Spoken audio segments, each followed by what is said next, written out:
কি কারণে হচ্ছে ঘটনাটা জানেন? আমরা তো জানি না আমাদের কে করছে ঘটনাটা? এটা কি রাস্তা নিয়ে সারা ওরা আমাদের গায়ে হাত দিবে। আমরা মহিলা মানুষ, আমরা তো ওদের কিছু করছি না, আমরা তো এখানে স্টাফ। আমাদের মালিকেরও মারছে, আমাদেরকেও মারছে। কেন মারবে আমাদেরকে? আমরা ওদেরকে কি অন্যায় করছি?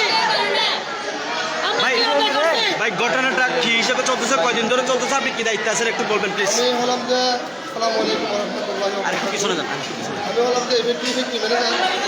আমাদের এখানে যে ওয়ার্কার আসা যাওয়া দেওয়ার জন্য যে গাড়িগুলা দেওয়া হয়, এই গাড়িগুলার ইস্যু করে আমাদের এখানে ইস্যুটা করেছে।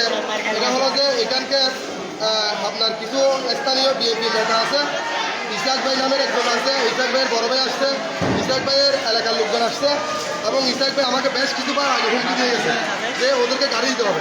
এখানে ইসাক ভাইয়ের এই কাজটা গাড়ি দিতে, এটা হলো যে ছাত্রদলের সামনে যার অভিজাতের স্বামী, গাড়ির একজন কন্ট্রাক্টর, সে প্রিভিয়াস টাইম আওয়ামী লীগের চিহ্নিত একজন সন্ত্রাস ছিল। সে যখন আমরা ছাত্র আন্দোলনের সাথে আমরা জামাত দিয়ে যখন ছাত্র আন্দোলনের সাথে কথা বলি, তখন আমরা ওখানে যখন আন্দোলন করতেছিলাম, এই বদলা পুকুরের মধ্যে যতগুলো ঘটনা হয়েছে সবগুলো ঘটনার সাথে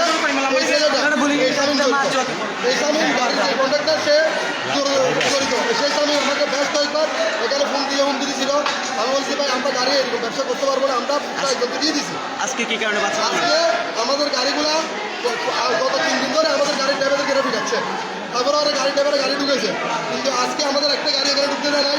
বাইপাসের মধ্যে গাড়িগুলো আটকে দিচ্ছে, ফটিয়া এই থানার সামনে, সরি ফটিয়া এই কলেজের সামনে গাড়িগুলো আটকে দিচ্ছে, গাড়িগুলো আটকেছে, গাড়িগুলো এখানে আসতে দেয় না। যখন আমরা কথা বলিও না। বাইরে হয়েছি, আমি এদিকে বলে যে কেন আমরা এখানে ব্যবসা করতে আসছি, আমাদের এখানে হাত তুলবে কি সমস্যা? তারপর এখন তারা বলছে ইসাকের যে বড় ভাই, ইসাকের যে বড় ভাই, সন্ত্রাসীদের রাস্তা না